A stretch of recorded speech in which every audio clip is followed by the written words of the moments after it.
tous, bienvenue dans ce webinaire Quoi neuf dans l'édition. Cette année, avec l'intitulé Quoi neuf dans l'édition, 48 ans ont été pensés comme des boussoles pour se repérer dans l'offre éditoriale jeunesse. Plusieurs axes seront ainsi à l'honneur: lancement de labels de collections en série, mise en avant des auteurs, autrices émergents et de nouveaux talents, maison d'édition à découvrir, avant-première de collection à venir en 2026. Vous pouvez retrouver ce webinaire en replay dès la fin de sa diffusion sur la plateforme Mozambique. Et ces webinaires se déroulent dans le cadre de la 41e édition du Salon du Livre et de la presse jeunesse, qui se déroulera au Paris-Montreuil Expo du mercredi 26 novembre au lundi 1er décembre et accueillera plus de 400 exposants autour de la thématique de l'art et de l'autre, explorant la question de l'empathie. Pour ce webinaire en particulier, on retrouve la maison On ne compte pas pour du beurre. Et on va parler de Fluide, qui est une nouvelle collection de romans juniors. Et je vous laisse alors vous prendre la main et vous présenter. Eh bien, merci beaucoup. Bonjour à tous et bonjour à toutes. On va se présenter. Moi, je suis Elsa Kedadouche et je suis donc co-directrice de On ne compte pas pour du beurre. Bonjour, bonjour à toutes et tous. Donc moi, je suis Caroline Fournier, effectivement, co-directrice avec Elsa de On compte pas pour du beurre. Du coup, là, je vais vous présenter notre maison d'édition déjà d'une manière générale afin que vous puissiez avoir une idée de ce qu'on fait. Donc nous, on a une ligne éditoriale qui est très spécifique puisqu'on fait de la littérature jeunesse inclusive. Donc notre objectif, c'est de représenter les enfants et les familles, les personnages d'une manière générale qui sont peu ou pas du tout représentés dans la littérature jeunesse. Donc c'était une démarche qui était au départ tout à fait personnelle. Nous ne venons pas du tout du monde de l'édition au départ et puis nous nous sommes professionnalisés au fur et à mesure. Donc depuis 5 ans que nous avons cette maison d'édition et nous avons maintenant une 30 titres exactement. Donc ce qui fait une moyenne d'à peu près 6 titres par an. Donc cette maison d'édition, elle est gérée par nous, Elsa et moi, à titre bénévole. On fait ça donc en plus de nos métiers respectifs. Ce qui ne nous empêche pas d'être présente dans toutes les librairies et d'avoir donc un distributeur et un diffuseur, donc, qui est Pollen. Nous sommes soutenus aussi par la région Grand Est, par la DRAC Grand Est, par la ville de Strasbourg et nous étions soutenus jusqu'à présent par la DILCRA et donc qui s'est arrêtée malheureusement cette année. Je précise juste qui est la DILCRA. La DILCRA, c'est la délégation interministérielle de lutte contre le racisme, l'antisémitisme et la haine LGBTQI+. Donc en gros, c'est l'organe opérationnel du ministère de l'égalité. Voilà. Donc pour préciser tout ça, donc nous en 2020 à peu près, on s'est rendu compte en découvrant la littérature jeunesse qu'il y avait beaucoup de personnages qui étaient totalement absents et notamment les familles homoparentales qui étaient complètement sous-représentées d'une manière absolument criante. Et donc on s'est saisi de ça puisqu'on avait très envie nous-mêmes de faire valoir notre propre voix. Et nous sommes rendus compte à cette occasion-là qu'il y avait beaucoup d'absences, selon nous, en tout cas, dans la littérature jeunesse, même par exemple pour les enfants racisés, qui sont eux-mêmes moins représentés que les animaux en littérature jeunesse. Donc on a estimé que c'était des choses qui, pour nous en tout cas, étaient inacceptables. Donc c'est à ce titre-là qu'on s'est lancé et qu'on a commencé à faire quelques albums dans un premier temps. Et puis en constatant qu'il y avait un réel besoin, une réelle attente, et une appétence des bibliothécaires, des libraires et du public. On a été vivement encouragés à continuer. Et c'est pour ça que chaque année, on se repose la question de l'urgence et de la nécessité pour chacun de nos titres. Et le public s'avère être au rendez-vous, donc on a beaucoup de chance. Et jusqu'à présent, on faisait principalement des albums, donc à partir de 3 ans, on va dire jusqu'à 6-7 ans, avec quelques ouvrages un petit peu différents, comme un recueil de poésie et aussi comme une collection qui s'appelle J'aimerais t'y voir, qui est plus à destination des adultes. Mais grosso modo, donc on était quand même plutôt à destination des plus petits, on va dire. Et nous avons donc décidé petit à petit voilà, d'agrandir notre lectorat et de commencer à nous adresser à des plus grands.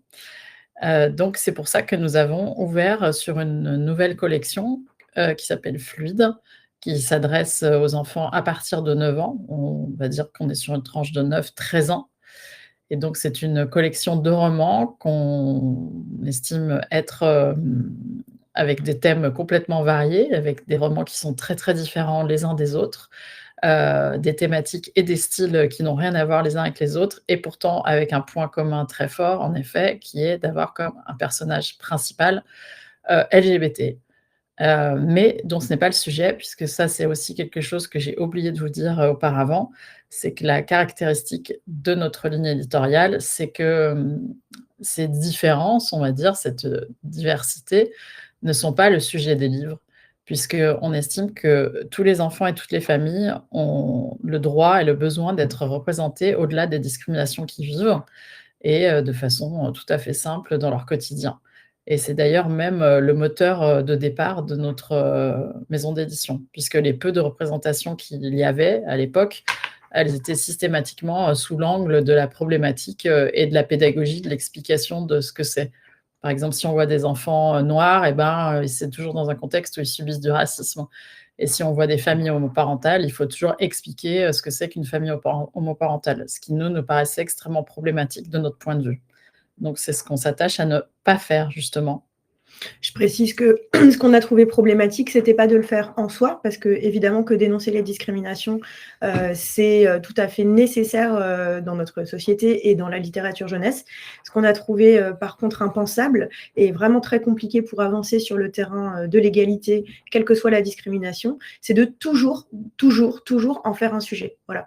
Donc ça nous est apparu compliqué. Pourquoi ? Parce que si on est une personne, par exemple, on est une personne non blanche et qu'on se voit représenter uniquement dans des livres, ou enfin très majoritairement, hein, dans des livres où soit ce sont des contextes exotiques, c'est-à-dire on n'est pas forcément en France, soit on est dans des contextes français, mais grosso modo le message c'est acceptons-nous les uns les autres, clairement ce livre ne s'adresse pas à eux. Voilà. C'est idem pour, il y en a beaucoup moins hein, en proportion. Il y a 2 ans, on a estimé, enfin on n'a pas estimé, on a fait une recherche dans où sont les personnages LGBTQI+. Il y a 70 livres en tout, ce qui est moins d'1% de la création annuelle, mais moins annuelle en littérature jeunesse, et il n'y a que 70 livres en tout sur le marché en 2023 dans cette étude qu'on a fait avec des personnages LGBTQI+. Donc c'est très très très réduit. Et là-dedans, nous avons vraiment extrêmement peu de livres où ça n'est pas un sujet. Voilà. Donc le but de ces livres, c'est bien d'expliquer à ceux qui ne sont pas LGBTQI+, ou qui ne sont pas dans des familles homoparentales, que ça existe et qu'il faut s'accepter les uns des autres. C'est bien de lutter contre les discriminations en les dénonçant. Et donc voilà, nous, on a opté pour ne pas faire, comme on dit, de la différence, avec des grosses guillemets, un sujet. C'est très important pour nous de choisir cette voie de la banalisation pour compléter ce qui existe déjà, c'est-à-dire dénoncer les discriminations, mais d'une autre manière. Voilà, mais je reviendrai. Oui, et d'ailleurs aussi pour compléter, effectivement, on a estimé que c'était problématique en fait de faire comprendre à des enfants parfois tout petits qu'en fait ils étaient quelque part porteurs d'un stigmate social. C'est-à-dire qu'il y a des enfants qui ne saisissent pas du tout ça, ils n'en sont pas du tout là dans leur développement personnel. Et en fait, dans le livre, finalement, on est déjà en train de leur montrer qu'il y a quelque chose dans leur famille ou dans leur être, finalement, qui est une problématique sociale. Et ça, on estime que d'un point de vue même du développement de l'enfant, c'est quelque chose qui nous paraît très délétère. Et donc, c'est à ce titre-là que nous, on ne s'inscrit pas du tout dans... Enfin, on essaye le maximum de ne pas s'inscrire dans cette démarche-là. Voilà. Donc ensuite, du coup, par rapport à Fluide, donc, je lance le petit visuel. Ah oui. Oui. Alors, on va vous montrer à quoi vont ressembler les premières couvertures. Hop, voilà. Donc là, je vais vous rentrer un peu plus dans le vif du sujet de la collection fluide. Donc déjà, bon, on a ciblé les 9-13 ans. Pourquoi on ouvre aussi aux 9-13 ans? Donc c'est important qu'on vous explique un peu ça. Déjà parce que en rencontrant beaucoup de libraires, de professionnels du livre depuis 5 ans, on nous explique qu'effectivement, il y a pour l'entrée en lecture dans les romans, donc les romans juniors, les premiers romans, il y a un manque. Il y a assez peu de propositions. Il y en a peut-être moins pour les 9-13 ans que pour un peu plus grands. Donc déjà, il y a un manque tout court, ce qui est intéressant quand même pour nous. Et en plus, donc parmi ceux qui existent, l'offre est donc assez peu diverse et il y a assez peu de personnages LGBTQI+.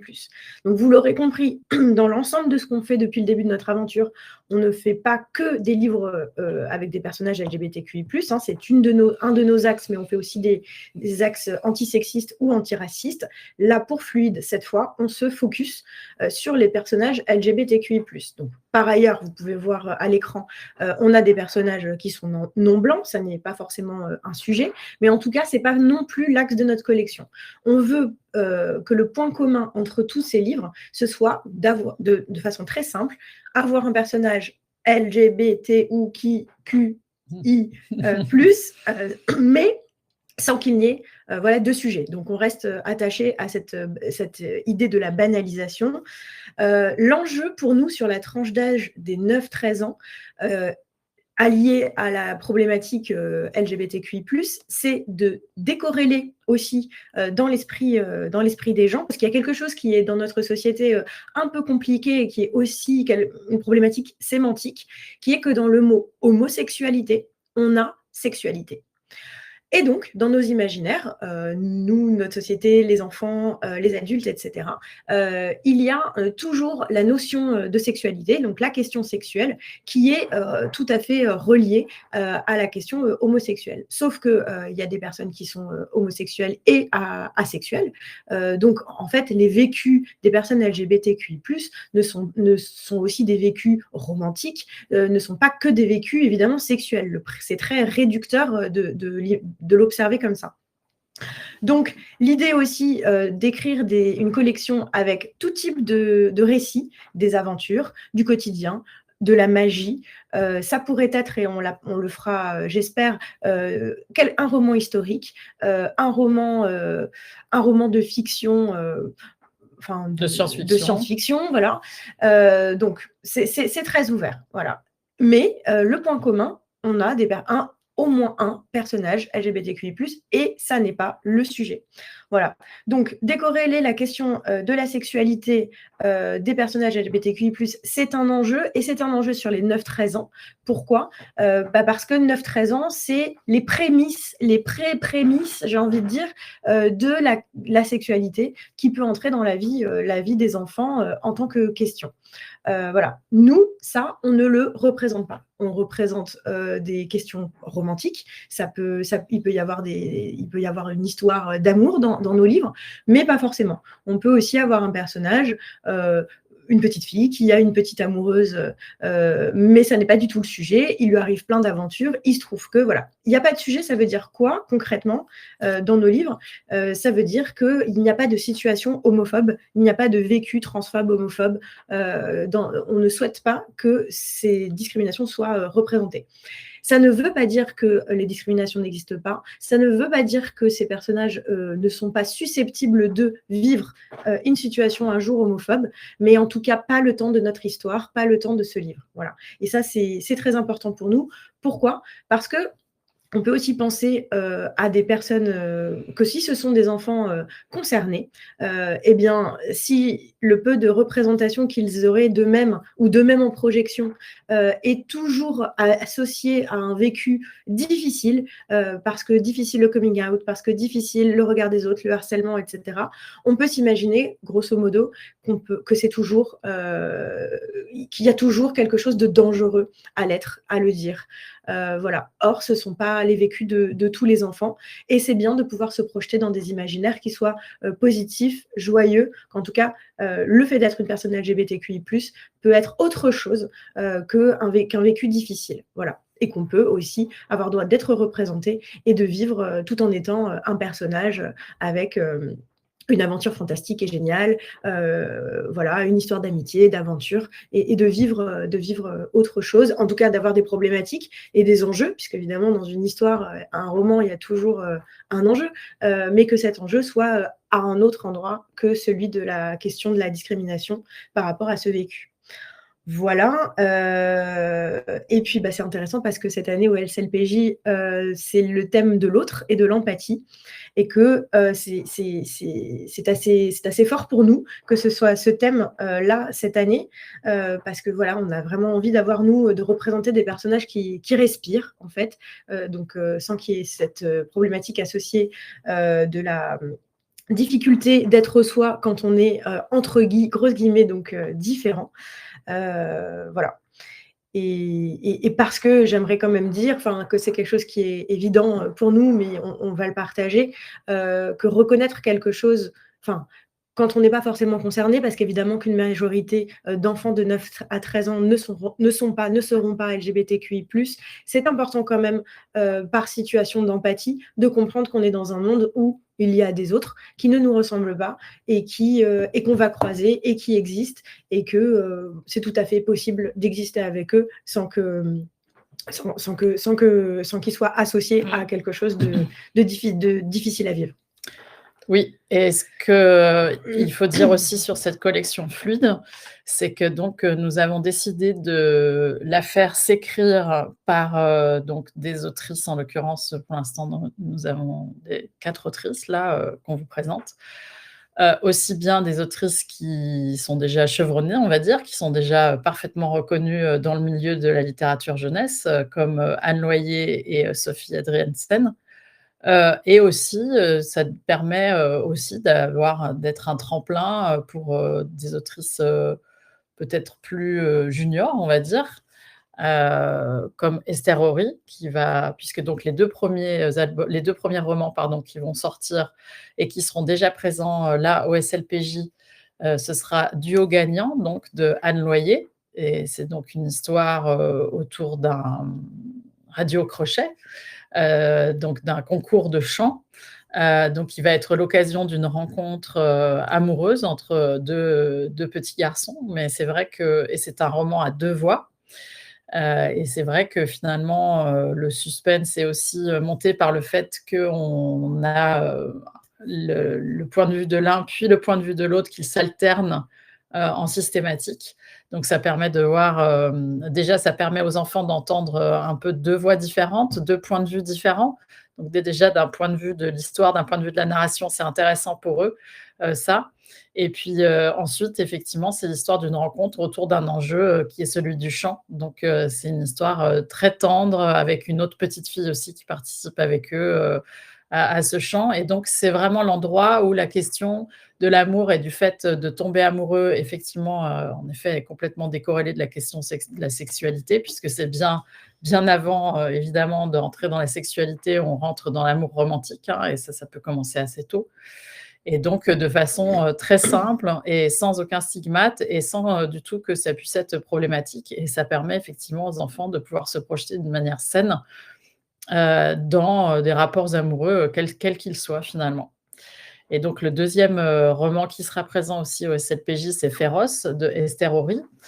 Et là, on est avec donc une autrice qui est plus jeune et qui met en scène aussi une question qui est alors là au centre de l'histoire. Il n'y a pas du tout ces questions c'est pas du tout une histoire d'amour. C'est 2 élèves qui vivent des choses très différentes à l'école, puisqu'il y a un enfant qui est un peu stigmatisé pour d'autres raisons, enfin du moins qui a du mal à s'intégrer dans l'école, et qui va se retrouver à se perdre dans une forêt à la suite d'un cross, et il va sympathiser avec avec le personnage Soraya qui, elle, se perd aussi, alors qu'elle, par contre, elle est très populaire dans le groupe d'élèves. Et donc cette rencontre qui ne devrait pas avoir lieu en temps normal va se faire là, dans une situation exceptionnelle qui est qu'ils se perdent dans la forêt tous les 2, et du coup va naître une amitié entre eux. Donc là, vraiment, le thème principal, c'est l'amitié. Il se trouve que le personnage féminin a une histoire d'amour avec une fille, en parallèle. Donc ça nous permet aussi, de banaliser finalement, ces rapports-là et qui font que ce n'est pas du tout central par rapport à l'histoire, puisque ce qui est central, c'est comment est-ce qu'ils vont se débrouiller tous les 2 alors qu'ils sont perdus dans la forêt et qu'ils commencent à avoir peur et voilà, qu'il se passe des petites aventures, un petit peu effrayantes, et qui vont devoir se serrer les coudes et du coup, sympathiser alors qu'au début, c'était pas gagné. Je précise donc les 2 personnages sont Adem et Soraya. Je précise que pour Soraya, avoir une petite amie, c'est complètement secondaire. On n'entre pas du tout dans les détails de leur histoire. On sait juste qu'elle sort avec une fille.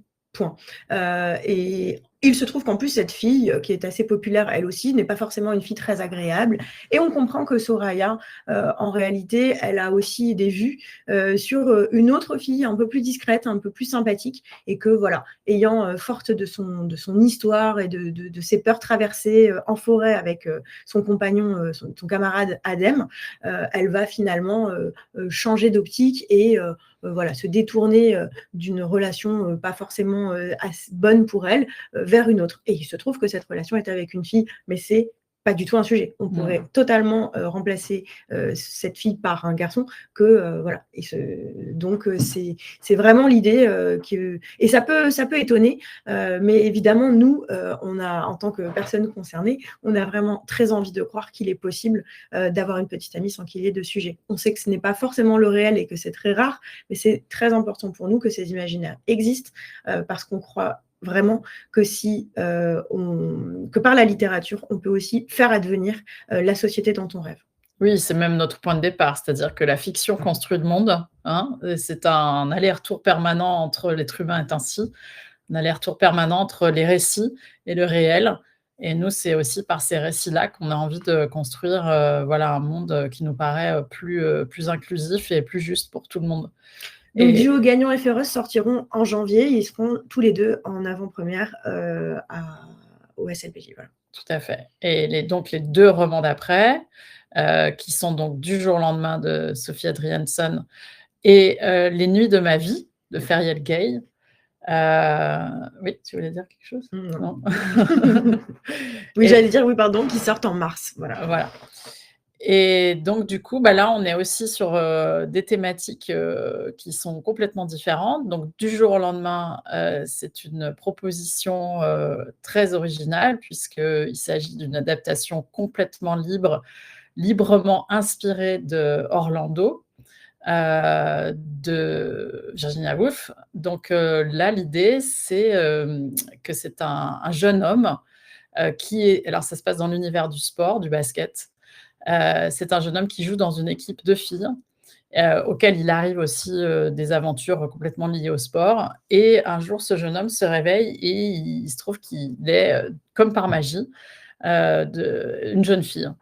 Et donc, ça va permettre l'exploration de toutes ces questions de genre et de séparation filles-garçons qui sont très, très fortement marquées, évidemment, au collège, hein. C'est peut-être un des endroits dans la vie sociale actuellement où la séparation de genre est le plus marquée. C'est dans les premières années du collège où vraiment les filles sont d'un côté et les garçons de l'autre.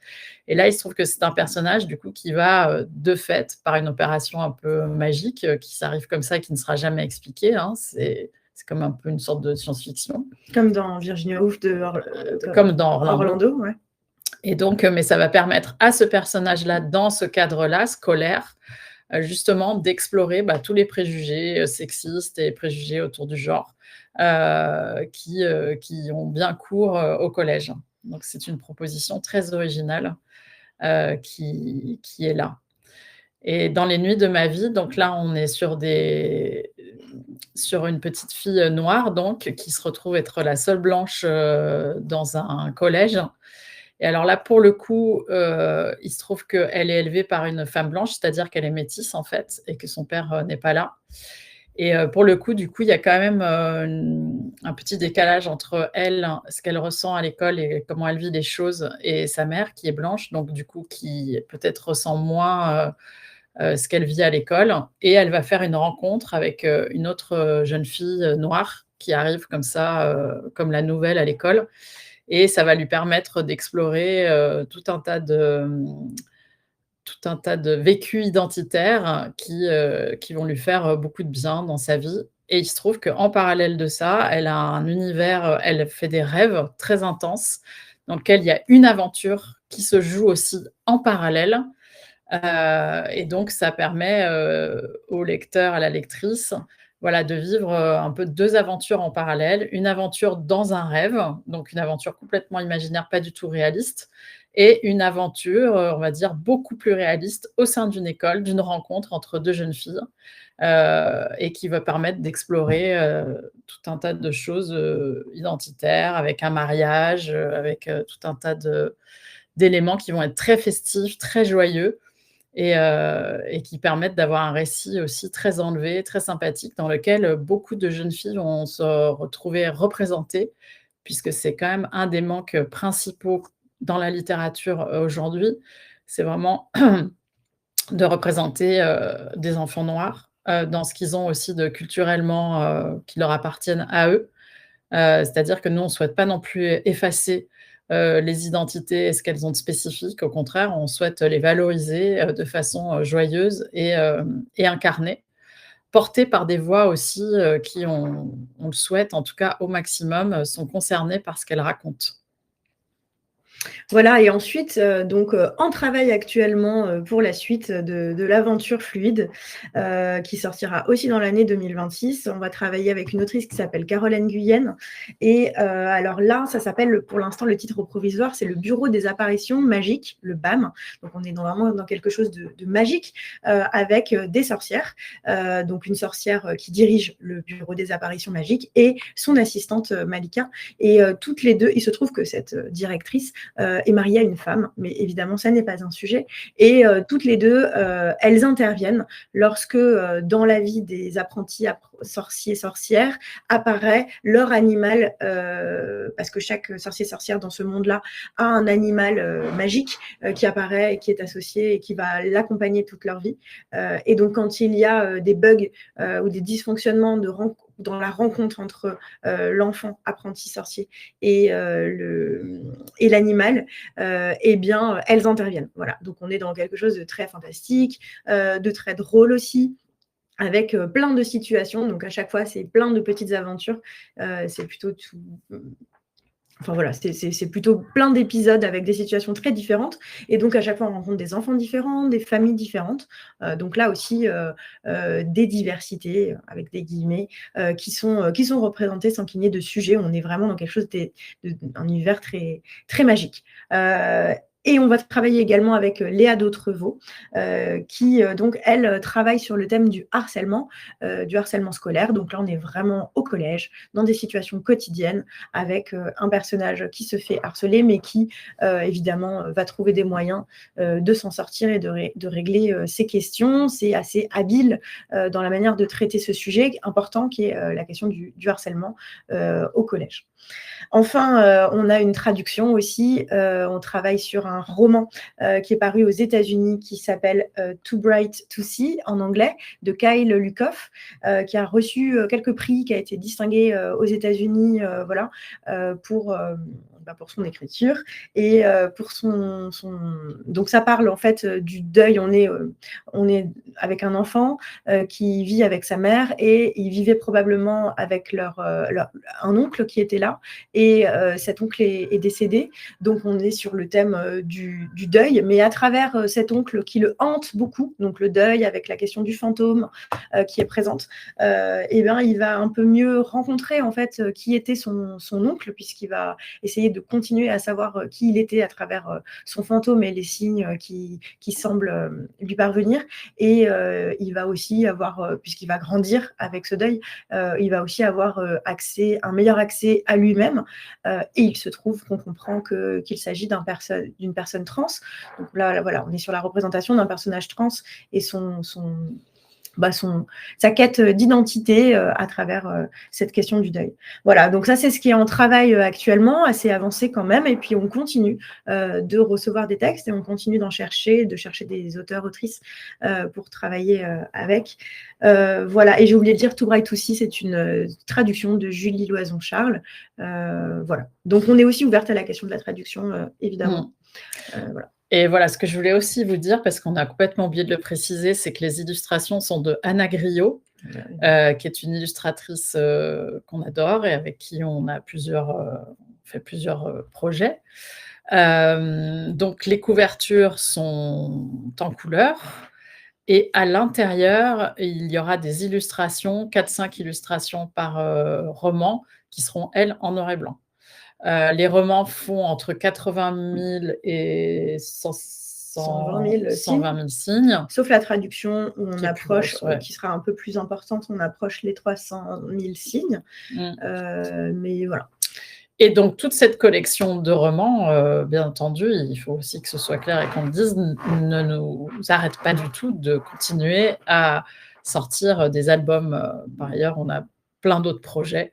Mais là, c'était vraiment un focus sur cette collection, et parce que c'est vrai qu'on en a quand même pas mal qui vont sortir d'ici à peu près le mois de juin, on va dire, 2026. Voilà, nous avons fini notre présentation. Oui. Et donc, du coup, on aimerait prendre un petit temps pour répondre à toutes questions si vous en avez. On espère que vous en avez. On espère aussi que ça vous aura intéressé de découvrir tout ça. Et voilà, on veut bien approfondir encore avec vos questions.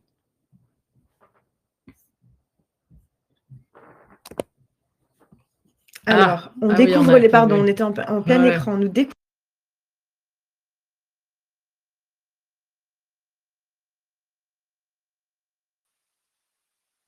Je pense qu'elles ont quitté sans faire exprès. Et voilà, ok. Pardon, je te laisse toucher ton ordi. Alors... historique pour les enfants, oui, un roman historique, nous aussi, on aimerait beaucoup qu'il y en ait un. Ouais. Ce serait important aussi, effectivement, de retrouver des personnages LGBTQI+, pas forcément ancrés dans notre société contemporaine. Oui. Voilà, donc on est très ouverte à des romans qui se passeraient au 18e, au 19e, voire avant. Voilà. Oui, effectivement. Merci pour vos compliments, ça nous fait toujours extrêmement plaisir. Est-ce qu'il y a des questions alors, ah oui, les gens peuvent parler que dans le chat, c'est ça? Oui. Ah, ok. Ok.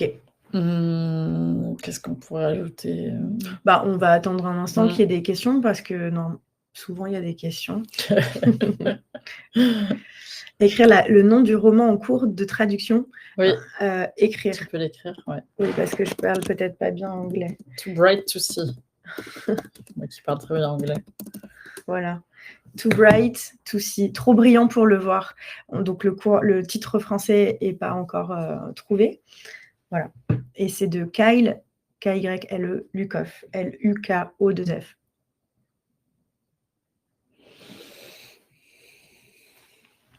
Et pourquoi on ne voit plus les petites... Non, c'est fait exprès. Tu peux remonter?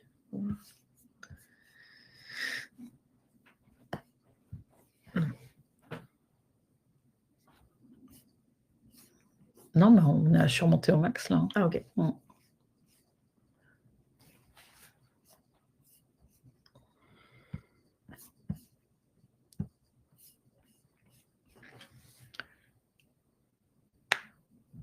Alors, de la part d'enfants... Donc, on lit la question. Avez-vous déjà eu des premiers retours de lecture sur ces titres de la part des professionnels ou d'enfants? Alors, il faut savoir que nous, on a une fille.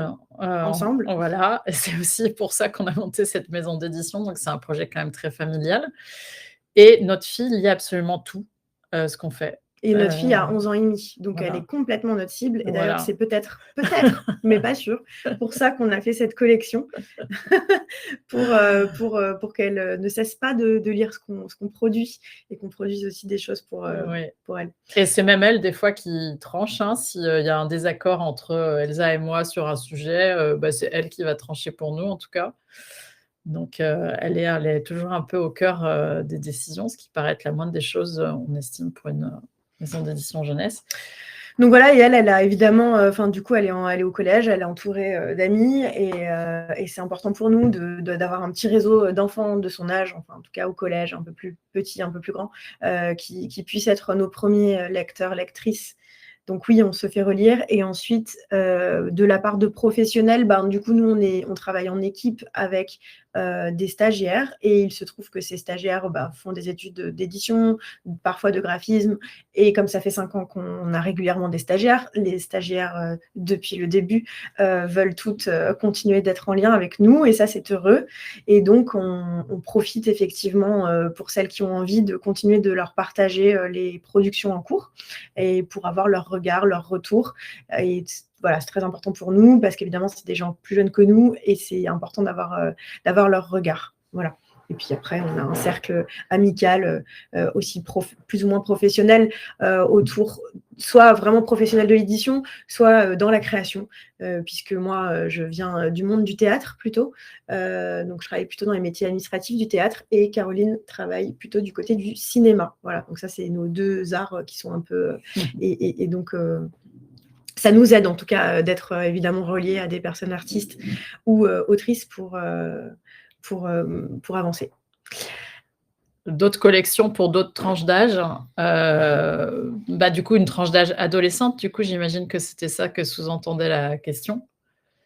Alors, c'est vrai qu'au-delà de 13 ans, on va dire, pour l'instant, c'est une tranche d'âge que nous, on connaît pas trop. Oui, c'est surtout un peu moins pertinent parce que Ouais. là, les représentations de personnages LGBTQI+, deviennent beaucoup plus… Il y en a un peu plus.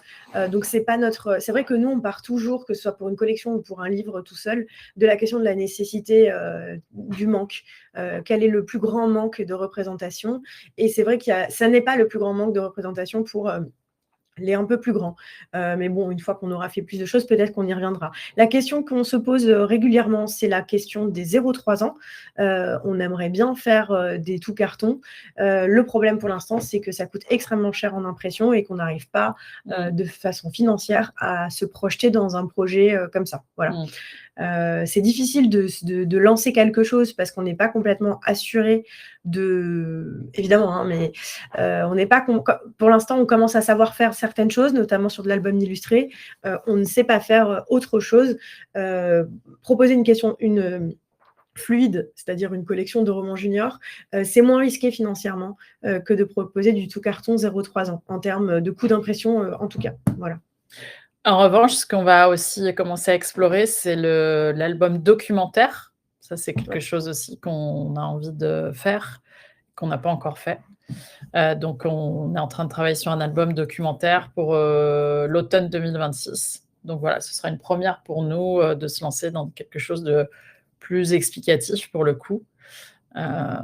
Voilà, sur une tranche d'âge 9-13 ans aussi. 8-12 ans. Mais si vous avez des suggestions, n'hésitez pas. Ah oui. Voilà. Oui, oui.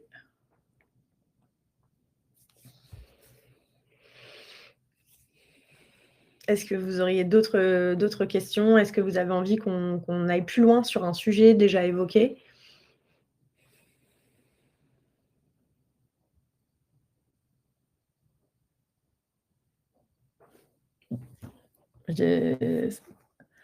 Il est 10h18. Avec plaisir, avec plaisir. C'est aussi un sujet, les documentaires. Oui. Ouais. Tu veux en parler un peu plus pour dire de quoi ça parle? Non, peut-être que c'est… Oui, surprise. Là, on vous en parle l'année prochaine. Oui.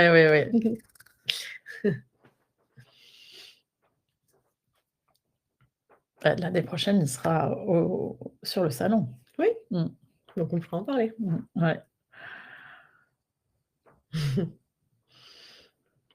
Alors, en tout cas, si vous voulez nous rejoindre, si vous voulez nous rencontrer, on sera donc au salon du livre à Montreuil et on sera sur le stand du Grand Est. Voilà. Donc, je précise que c'est vrai que notre maison d'édition est implantée à Strasbourg et donc c'est pour ça qu'on est soutenu par la région Grand Est et la DRAC Grand Est. Et on a la très grande chance, du coup, d'être accueillis sur le stand du Grand Est. Accueillis, ça veut dire qu'on ne paye pas le stand. C'est vraiment très important financièrement pour nous, qui, je le rappelle, on est bénévoles. En tout cas, nous, les éditrices, on est bénévoles. Évidemment que les autrices ne sont pas bénévoles et que nos stagiaires sont des stagiaires. Elles sont quand même rémunérées en tant que stagiaires. Mais donc, voilà, c'est important quand même de le dire. On sera donc sur ce stand. Si vous nous cherchez, il faudra nous trouver… stand Grand Est. Stand très sympa d'ailleurs et très convivial où c'est très chouette chaque année de retrouver tout le monde. Très bonne ambiance, Ouais, c'est vrai. oui et puis, on a hâte aussi de voir tout le monde au SCPJ qui est quand même, un temps fort, évidemment. Bah, merci Juliette pour votre commentaire. C'est essentiel Ouais. de leur donner envie de rester dans la lecture et vous le faites admirablement. C'est vrai que, c'est vrai qu'on l'a pas dit, mais Ouais, bon, et J'aimerais t'y voir aussi. c'est peut-être c'est assez évident, mais la question, évidemment que, oui, tout ce qu'on fait quand même est assez politique, mais la question de la politique par rapport à la lecture, c'est-à-dire l'enjeu quand même, c'est un enjeu national politique que la question de donner envie encore de lire et peut-être d'écrire, mais surtout de lire. L'enjeu de faire lire, c'est un enjeu de politique culturelle actuelle très fort dans le monde du livre, et évidemment que ça nous concerne et qu'on a envie de s'y atteler et qu'on a envie de faire des livres qui vont dans le sens de donner envie de lire, et on croit vraiment très fort que proposer des récits qui sont pas toujours les mêmes, enfin en tout cas avec des représentations nouvelles et différentes, et on espère évidemment des formidables histoires qui donnent envie de lire et qui soient pas non plus des trop gros pavés, puisqu'on est sur une centaine de pages avec quand même un peu d'illustration pour accrocher le regard et se projeter. Évidemment que c'est très important pour nous de comprendre qu'à 9-13 ans, il y a un enjeu sur la question de la lecture et d'aimer faire lire. Et J'aimerais t'y voir. Est-ce que les publications à venir dans la super collection J'aimerais t'y voir. Donc J'aimerais t'y voir, c'est vrai que c'est la collection qui est dirigée par Sarah Guélam, qui réfléchit un peu les questions de représentation, mais pour les adultes. Donc on a sorti où sont les personnages LGBTQI+ en littérature jeunesse, où sont les personnages d'enfants non blancs, où sont les albums antisexistes, et aussi comment parler plus récemment. Comment parler du racisme aux enfants de Rokhaya Diallo, et enfin le manifeste d'une lectrice noire en colère. Et ça fait 5 livres qui sont déjà parus. On travaille sur la question du handicap, mais c'est extrêmement long parce qu'on veut le faire avec des personnes concernées, et que si ce sont des personnes avec des handicaps, c'est beaucoup, beaucoup, beaucoup plus long. Mais c'est en cours, et on va travailler sur des questions aussi de médiation. Voilà, on a envie de d'avoir les voix des personnes en bibliothèque, les libraires, comment les professionnels du livre s'emparent de ces questions de livres qui travaillent avec des représentations plus diverses et nouvelles, et à quel endroit ils sont classés. Parce qu'évidemment, ça va être très intéressant pour nous et épineux pour vous, si vous êtes professionnel, de savoir à quel endroit on range ces livres. On a des personnages LGBTQI+, mais ça n'est pas le sujet. Qu'est-ce qu'on fait? On les met dans les romans 9-13, toujours confondus, ou on les isole et on les met un peu à part avec une étiquette littérature queer. Voilà. Il y a dans les librairies ou les bibliothèques des rayons littérature queer, même pour les enfants, ou bien sujet de société, parce que autre représentation, sujet de société dans le champ des discriminations. Oui, mais nous, ça n'est pas. Alors, ça peut être tout à fait logique et stratégique, et c'est intéressant de pouvoir nous trouver là. Mais évidemment, vous l'avez compris, nous, on travaille aussi avec un peu une forme de cheval de Troie, c'est-à-dire on a aussi des personnages où il n'y a pas de sujet, donc ils pourraient se retrouver n'importe où. Et nous, on aime bien, je vous avoue, l'idée qu'on puisse tomber sur un de nos livres par hasard, c'est-à-dire découvrir un personnage, par exemple, un petit garçon amoureux d'un autre petit garçon, voilà, mais de manière fortuite, pas parce que il était rangé au rayon littérature queer. Évidemment, donc du coup, notre idéal, ce serait de le ranger dans les deux. Bon, voilà, toutes ces questions de où on range, etc., professionnelles pour J'aimerais t'y voir, ça sera étudié dans nos prochaines sorties. Oui. Et on espère d'ailleurs vraiment que pour ces romans-là, les gens effectivement tomberont par hasard et découvriront du coup un sujet. Par exemple, notre rêve, c'est que si on travaille si c'est le harcèlement le sujet, quelqu'un cherche un livre sur le harcèlement scolaire, et il a un livre sur le harcèlement scolaire. Et peu importe si le personnage vit une situation, il se trouve d'être une fille lesbienne ou un garçon gay. Voilà. Voilà. Séverine, elle pense qu'il faut ranger dans les 9-13 ans, tout simplement. Mais on sait, c'est une question pas évidente, et on ne saura pas nous-mêmes la résoudre. C'est à vous, professionnels, de réfléchir à ça, mais je ne pense pas qu'il y ait de bonnes réponses. Voilà. Sinon, il faut avoir les livres en 2 exemplaires et les mettre aux 2 endroits. Voilà, ça c'est notre rêve, comme ça vous les achetez 2 fois. Voilà, il est 24, on va se quitter, je crois, dans 1 minute. Oui, effectivement. Écoutez, il n'y a plus de questions. Donc, merci à vous, merci à Rencontre pas peur d'avoir mis le point sur l'importance des représentations sociales à travers vos propositions littéraires très importantes. Merci à vous, spectateurs et spectatrices. Les webinaires professionnels continuent en ligne jusqu'à 18h. Vous pourrez accéder à ce webinaire-là en replay également, si cela vous intéresse. Et nous vous donnons également rendez-vous sur le salon à partir du mercredi 26 novembre. Le programme sera retrouvé sur slpj.fr. Merci beaucoup. Merci beaucoup. Merci pour tous vos Et retours. passez nous voir à bientôt. On a plein Ouais. de dédicaces prévues. À bientôt. Merci. Merci Tia. Ouais.